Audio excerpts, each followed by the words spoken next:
Bayangin, sebuah institusi yang berdiri atas nama moral, tapi justru melindungi orang-orang yang memangsa anak-anak. Dan yang lebih mengerikan, bukan karena tak ada yang tahu, tapi terlalu banyak pemilik kuasa yang memilih diam dan menutup rapi. Di tengah dunia yang kembali diingatkan oleh kasus seperti jaringan Epstein, film ini terasa bukan seperti cerita lama, tapi pola yang terus berulang. Spotlight mengikuti tim investigasi kecil dari The Boston Globe yang awalnya hanya menyelidiki satu kasus pelecehan oleh seorang pastor di Boston. Namun semakin mereka menggali, muncul nama lain, lalu nama lain lagi. Dokumen yang disegel, kesepakatan diam-diam, pemindahan pelaku ke wilayah baru. Tidak ada adegan kejar-kejaran, tidak ada musik dramatis. Hanya ruang redaksi yang sunyi, telepon yang berdering pelan, dan kesadaran perlahan bahwa ini bukan penyimpangan individu, tapi kegagalan sistematik. Horornya bukan pada kejahatan itu sendiri, tapi pada bagaimana ia bisa bertahan begitu lama tanpa dihentikan.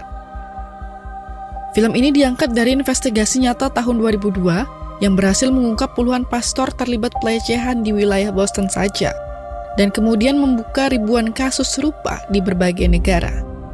Banyak dialog dalam film diambil langsung dari arsip dan wawancara asli. Tidak dilebih-lebihkan, tidak didramatisasi berlebihan. Film ini terasa tidak nyaman karena ia mengingatkan bahwa kita hidup di dunia yang sangat bergantung pada institusi, sekolah, tempat ibadah, organisasi besar.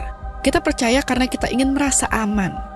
Tapi Spotlight bertanya dengan pelan, apa yang terjadi jika sistem yang kita percaya lebih sibuk melindungi reputasi daripada melindungi masyarakat, khususnya anak-anak?